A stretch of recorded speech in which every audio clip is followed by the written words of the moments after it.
Assalamualaikum warahmatullahi wabarakatuh. Perkenalkan, nama saya Desna Ruli Agustin dengan nomor induk mahasiswa 18721500056 dari Prodi Pendidikan Ekonomi. Di sini saya ingin menjelaskan materi tentang riba dalam Islam untuk memenuhi salah satu tugas mata kuliah Ekonomi Syariah. Pengertian riba. Riba adalah istilah yang berasal dari bahasa Arab yang berarti kelebihan atau tambahan. Namun, dalam konteks syariah Islam, arti riba adalah mengerucut pada kelebihan dari pokok utang. Kelebihan dari pokok utang inilah yang membedakan riba dengan transaksi jual beli yang dikenal dengan ribun atau laba, di mana kelebihan berasal dari selisih dalam jual beli. Riba adalah bunga. Sederhananya, riba adalah tambahan yang disyaratkan dan diterima pemberi pinjaman sebagai imbalan dari peminjam utang. Sementara, merujuk pada Kamus Besar Bahasa Indonesia atau KBBI, istilah lain dari riba adalah bunga utang, lintah darat, atau rente.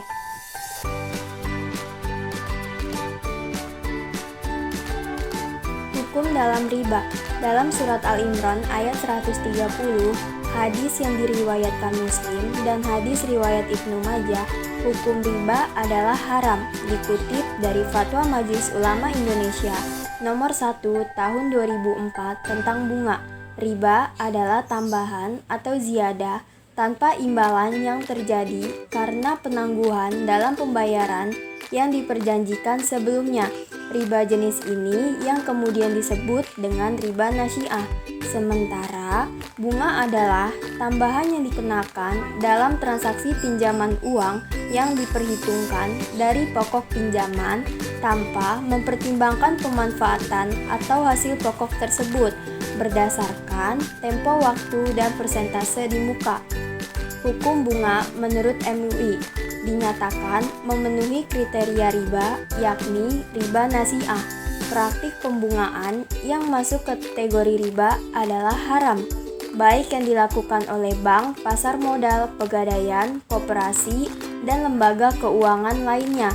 Beberapa dalil yang digunakan MUI dalam pengharaman bunga sebagai riba adalah Al-Quran.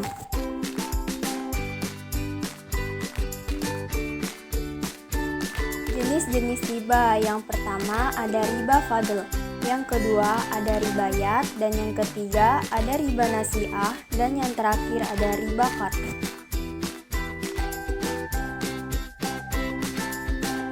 1. Riba fadl. Pada riba fadl, riba adalah kegiatan transaksi jual beli maupun pertukaran barang-barang yang menghasilkan riba, namun dengan jumlah atau takaran berbeda.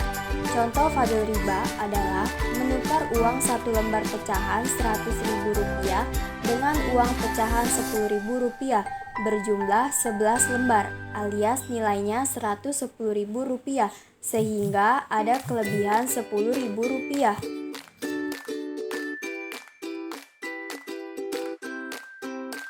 2. Ribayat. Pada jenis ini, riba adalah hasil transaksi jual beli dan juga penukaran barang yang menghasilkan riba maupun non-ribawi. Namun, waktu penerimaan serah terima kedua barang tersebut mengalami penundaan. Contoh yat riba adalah ketika seorang membeli mobil secara tunai dihargai sebesar 100 juta. Namun, saat seorang memutuskan membelinya secara kredit, harganya menjadi Rp120 juta. 3. Riba nasi'ah. Dalam nasi'ah, riba adalah kelebihan yang didapatkan dari proses transaksi jual beli dengan jangka waktu tertentu. Adapun transaksi tersebut menggunakan dua jenis barang yang sama, namun terdapat waktu penangguhan dalam pembayarannya. Contoh nasi'ah riba adalah seorang meminjamkan emas batangan kepada temannya, namun dia meminta dikembalikan dengan uang tunai setahun mendatang. Namun, karena harga emas naik di masa depan, sang teman harus membayar dengan nilai lebih tinggi.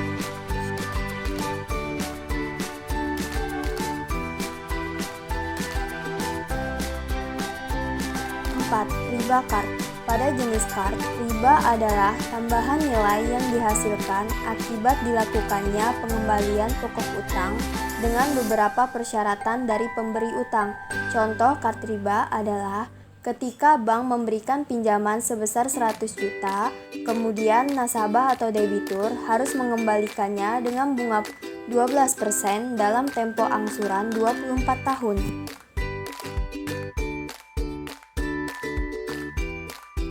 Cara menghindari riba. Riba merupakan perbuatan yang harus dan wajib kita hindari di dalam kehidupan sehari-hari, terlebih untuk umat muslim. Berikut ini adalah beberapa yang bisa kamu lakukan untuk membantu dan mencegah perbuatan riba. A. Mengetahui tentang bahaya dari perbuatan riba. B. Di dalam Al-Quran Surat An-Nisa ayat 161 menjelaskan mengenai riba, bahwasanya Allah Subhanahu wa Ta'ala akan memberikan ganjaran yang berupa siksaan amat pedih kepada orang-orang yang memakai hasil riba, sebab uang tersebut didapatkan dengan cara yang batil. C. Memindahkan tabungan kamu ke bank syariah yang tidak menghasilkan riba. D. Selalu bersyukur atas rezeki yang kita dapatkan. E. Memindahkan tabungan ataupun kredit ke bank syariah yang sudah mendapatkan fatwa Dewan Syariah Nasional atau DSN bisa menjadi salah satu cara untuk menghindari riba, sebab dengan adanya peraturan yang berdasar pada syariat Islam, maka akan sedikit kemungkinan terjadinya riba.